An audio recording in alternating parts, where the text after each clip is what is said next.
স্কুলে পরীক্ষার খাতা দেখতে দেখতে আজকে বেশ খানিকটা সময় চলে গেছে। আগামীকাল পরীক্ষার রেজাল্ট শিট জমা দিতে হবে, তাই এত তাড়াহুড়ো করে খাতা দেখতে হচ্ছে। পেটে দানা পানিও পড়েনি আর। ঘড়ির কাঁটা 3:30 বাজে। স্কুলে এখনো বিদ্যমান সে আর ন্যান্সি ম্যাডাম। পেট জানান দিচ্ছে তার মারাত্মক খিদে পাইছে। প্রতিদিন বাসায় এই সময় বাচ্চাকে খাইয়ে নিজের খাওয়া হয়ে যেত। আজকে প্রেশার গিয়েছে অনেক, শরীরটা আর টানছে না যেন। একটু বিশ্রাম খুঁজছে ক্লান্ত ভঙ্গুর শরীরটা। ন্যান্সি ম্যাডাম বলল, ম্যাডাম চলুন বাসায় যাওয়া যাক। বাসায় গিয়ে খাতা কাটবেন। অনেকক্ষণ হলো, ছেলে মেয়েদের স্কুল ছুটি হয়েছে। আরো বসে থাকলে আমরা খিদের চোটে মারা পড়বো। নিশাদ ভেবে পেল না কি বলবে। বাসায় তার খাতা কাটার মতো পরিবেশই নেই। বিড়িখোর হাওকাও লাগিয়ে রাখে, এতে তার মেজাজ থাকে উত্তপ্ত। কিন্তু ন্যান্সি ম্যাডামকে তো তা জানানো যাবে না। শত হলেও ঘরের খবর পরকে জানানো উচিত নয়। সে মনে মনে ভাবলো, যেভাবেই হোক সময় বের করে খাতাগুলো দেখেই ফেলবো। বাসায় তার ছানাটা তার অপেক্ষায় অপেক্ষারত। কোন রকম পরীক্ষার খাতা গুছিয়ে সে আর ন্যান্সি ম্যাডাম বাড়ির উদ্দেশ্যে রওনা হয়ে গেল। তে ক্লান্তি নিয়ে বাসার দরজায় কড়া নাড়লো। জানে দরজা খুলতে দেরি হবে, তাই দরজায় বাড়ি দিতেই থাকলো। খট করে দরজা খুলে গেল। দরজা খুলে দাঁড়িয়ে আছে মানুষ রূপে একই জিরাফ। তে দেখে নিকাপের আড়ালে মুখ কুচকে ফেললো। এর সাথে তার দিনের মধ্যে 24 ঘন্টা ঝগড়া লাগে। জাঙ্কুক দরজা খুলে বলল, দরজা এতবার বাড়ি দেওয়ার কি আছে? স্কুলে পড়াও এখনো ম্যানার শিখনি? তে খুব ঘুম ভাঙলে তোমার খবর করে ছাড়তাম লিলিপুট কোথাকার। শুরু হয়ে গেছে ভাঙা টেপ রেকর্ডার। এটা এখন বাজতেই থাকবে। যতক্ষণ তে এই বাসায় থাকবে, এই টেপ রেকর্ডার কোনো থামাথামি হবে না। তে দীর্ঘশ্বাস ফেলে জাঙ্কুক নামক প্রাণীটিকে সরিয়ে ভিতরে ঢুকলো। জুতো ভিতরে ঢুকে রাখলো। জাঙ্কুক দরজা বন্ধ করে তের পিছু পিছু গেল। এখন তার কাছ থেকে খুঁচিয়ে ঝগড়া করা। তে বরখা খুলে ফ্যান ছেড়ে তার নিচে চুল খুলে বসলো। নামাজটা স্কুলেই পড়ে ফেলেছে আজ, না হলে ওয়াক্ত থাকতো না। যেহেতু এখন শীতকাল, একটু পরেই আসরের আজান পড়বে। জাঙ্কুক ফ্যান ছাড়তে দেখে দাঁত কিরমির করে বলল, এই শীতে ফ্যান ছাড়ছো কেন? বাচ্চাটার ঠান্ডা লাগবে না? তোর বুদ্ধি কবে হবে তোমার? সাইজ যেমন লিলিপুটের মতো, বুদ্ধিও তেমন লিলিপুট মার্কা। তে মেসেজ গরম হয়ে যাচ্ছে। এই লোকটা একটা যাচ্ছে তাই সারাক্ষণ তার সাইজ নকটা দিতেই থাকবে, যেন এটা বলে পৈশাচিক আনন্দ পায়। তে কোনো কথা না বলে ঘুমন্ত ছেলের কপালে চুমু খেয়ে কম্বল দিয়ে ভালো করে শরীরটা ঢেকে দিল। তারপর জাঙ্কুকের পাশ কাটিয়ে আনলা থেকে জামা কাপড় নিয়ে বাথরুমে চলে গেল। এই খাম্বার সাথে অহেতুক তর্কে জড়ানোর মতন শক্তি তার আপাতত নেই। জাঙ্কুক তের পাশ কাটিয়ে যাওয়ার ফুঁসে উঠলো, তবে কিছু বলল না। তে গোসল করে বের হয়ে ধোয়া জামা কাপড় বারান্দায় মেলে দিল। ফ্যান ছেড়ে ভিজা চুল শুকাতে লাগলো। জাঙ্কুক সিগারেটের ধোয়া উড়াচ্ছে। তে দেখেও যেন দেখলো না। আজকে শরীরে এমনিতেই ক্লান্ত, ঝগড়া করার আপাতত মুড নেই। ভাত বেড়েই খেতে বসলো। জাঙ্কুক তা দেখে বলল, ঘরের সামনে অভুক্ত আছে, সেদিকে কি খেয়াল আছে? তে অবাক হলো যেন। এই লোক না খেয়ে বসে আছে কেন? ঘটনা কি? তাকে নিয়ে খাওয়ার পাবলিক এই বিড়িক্ষণ না তো? তাহলে এর অভুক্ত থাকার কারণ কি? তে প্লেট হাতে রেখে সন্ধ্যার নজরে বলল, অভুক্ত থাকার কারণ কি? বাইরে হাবি যাবে কিছু খেয়েছেন? আপনি আমার ছেলেকে অভুক্ত রাখছেন নাকি? জাঙ্কুক সিগারেট ফেলে তের পাশে বসলো। তে মুখ কুচকে বলল, সি কি বাজে গন্ধ। একদিন বলছি না সিগারেট খেয়ে আমার পাশে তীর্ষমানও আসবেন না? এটার গন্ধে বমি আসে আমার। অনেক কথা ঢুকে না আপনার? জাঙ্কুক কথা না বাড়িয়ে মুখ ধুয়ে এসে তের পাশে আবারও বসলো। বলল, হাতে ব্যথা পেয়েছি। ছেলেকে খাইয়ে হাত আরো টনটন করে ব্যথা করছিল, তাই হাত উঁচে ভাত খাওয়ার মুড ছিল না।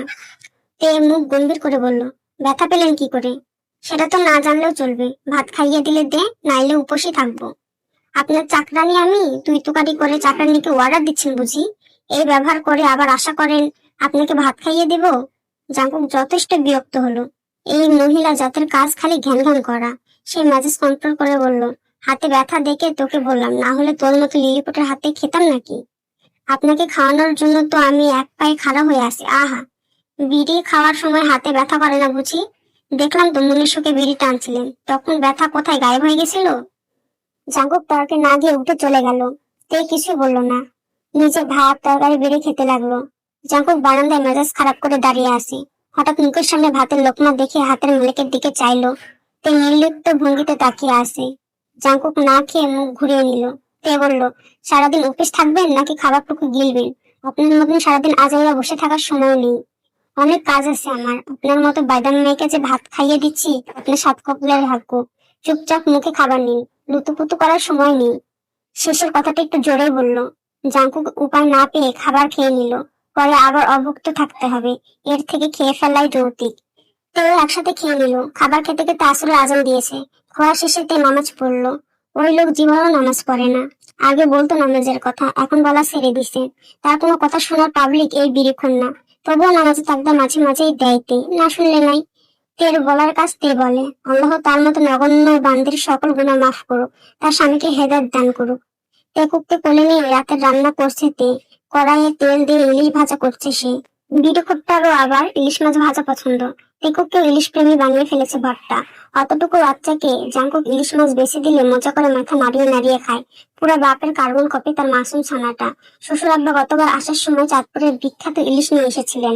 পদ্মার টাটকা টাটকা ইলিশ, বড় বড় সাইজের তিনটে। ভাজলে যে সুঘ্রাণ, জিভে পানি চলে আসার মতো সেই সুঘ্রাণ। ছেলের পছন্দ বলে কথা। জাঙ্কুক ইলিশের কাঁটা বেশি খেতে পারে না দেখে শ্বশুর আব্বা ডিমওয়ালা বড় বড় ইলিশ নিয়ে আসেন প্রত্যেকবার। বড় বড় ইলিশের কাঁটা থাকে না তেমন, থাকলেও বেশি খাওয়া যায়। নাতিও ইলিশ মাছ ভাজা পছন্দ করে শুনে ভীষণ খুশি হয়েছিলেন শ্বশুর আব্বা। টেকু বলল, মা, ইলিশ রানো? তে কালে টুকটাক আদর করে বলল, জি আব্বা। আপনি ইলিশ ভাজা খাবেন? টেকুক মাথা নাড়ালো, অর্থাৎ সে খাবে। তে তা দেখে বলল, আমার আব্বাটা আজকে কতটুকু ভাত খাবেন? টেকুক ছোট হাত প্রসারিত করে অনেকখানি দেখালো। তে হেসে গালে চুমু খেলো। ইলিশ মাছ ভাজা হলে ডাল রান্না করলো। গরম গরম ভাতের সাথে ইলিশ ভাজা আর ডাল খুবই মজাদার লাগে খেতে। জাঙ্কুক পার্ট টাইম কাজ করে দোকান থেকে বের হলো। একটা শপিং মলে পার্ট টাইম কাজ করে সে। টাকা যা পায় এতে তার বিড়ি আর বাচ্চার খেলনাপাতি, চিপ, চকলেটের খরচ হয়ে যায়। সে বাচ্চার জন্য চকলেট, চিপস কিনে নিল। সিগারেটের ধোঁয়া উড়াতে উড়াতে ব্যস্ত রাস্তায় হেঁটে চলেছে সে। শহরের চারপাশে এত রাতেও ভীষণ কোলাহলপূর্ণ, অথচ গ্রামের বাড়িতে রাত 11টা একেবারে নিস্তেজ হয়ে থাকে। জিয়ান জাঙ্কুক হেঁটে চলে এসেছে বাসার উদ্দেশ্যে। পথের মধ্যে বেলি ফুলে নেতিয়ে পড়া মালা হাতে এক বাচ্চা মেয়েকে আশেপাশে ছুটতে দেখে জাঙ্কুক দাঁড়িয়ে পড়লো। মেয়েটার চোখ মুখ ভারী উদ্বিগ্ন, যেন মাথায় রাজ্যের চিন্তা নিয়ে ছুটে চলেছে চারপাশে। কেউ যেন তার থেকে মালা কিনে কিছু টাকা দেয়, সে আশায় রাত 11টাও এইটুকু বাচ্চা মেয়ে ক্লান্তহীন ভাবে ছুটছে। তার হঠাৎ টেকুকের কথা মনে পড়লো। এই মেয়েটাও তো কারো না কারো বাচ্চা, আদরের ধন। আহারে, কতটা অসহায় হলে এতটুকু 10 বছরের বাচ্চাকে বাবা মা ছেড়ে দেয় এই রাতের বেলায়ও। জগৎ সংসারের প্রতি জাঙ্কুকের করুণা, মায়া মহম্মদ যদিও কম, তবুও আজকে এই বাচ্চাটার মুখে হাসি ফোটাতে তার কেন জানি খুব ইচ্ছা করছে। তে দরজা খুলে দেখলো জাঙ্কুক দাঁড়িয়ে। টেকুক বাবাকে দেখে কোলে ঝাঁপিয়ে পড়লো। জাঙ্কুক ছেলেকে আদর করতে করতে ঘরে ঢুকলো। ছেলেকে চিপস চকলেট দিল, তারপর বাচ্চাটিকে আদর করে মুখ হাত পা ধুয়ে খেতে বসলো সে। জাঙ্কুকের কোলের উপর বসে ইলিশ ভাজা দিয়ে ভাত খাচ্ছে টেকুক। জাঙ্কুক ছেলের সাথে মজা করতে করতে ভাত খাইয়ে দিচ্ছে ছেলেকে। তে পাশে বসে ওদের কাণ্ড দেখছে আর ভাত খাচ্ছে। বাবা ছেলের এই হাসি মজা তার ভীষণ প্রিয়। তার মুখ দেখলে মনে হবে যে এই সর্বে তার কোনো ভাবাবেগ নেই, অথচ মনে মনে সে ভীষণ উৎফুল্ল। তে রাতের খাওয়া শেষে সবকিছু গুছিয়ে রুমে এসে দেখলো দুই বাপ বেটা গলা জড়িয়ে ঘুমিয়ে পড়েছে। সে লাইট বন্ধ করে ঘুমাতে যাওয়ার সময় খেয়াল করলো ড্রেসিং টেবিলের উপরে নেতানো বেলি ফুলের মালা পড়ে আছে।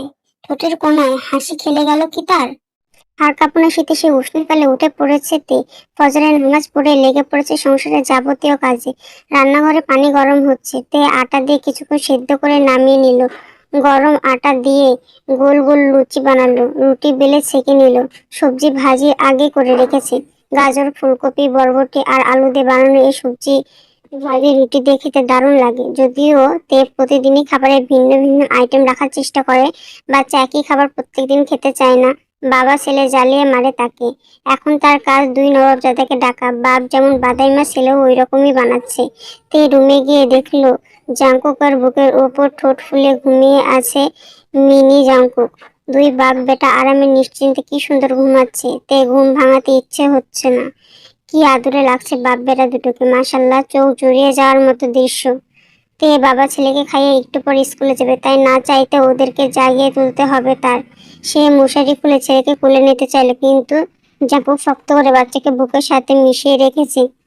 তে এবার মুখ খুললো, বলল, এই যে নবাবের বংশধর, উঠুন, নাস্তা খেয়ে আমাকে উদ্ধার করুন। সারাদিন তো মরার মতন ঘুমান, কাজ বাজ তো কিছু নেই।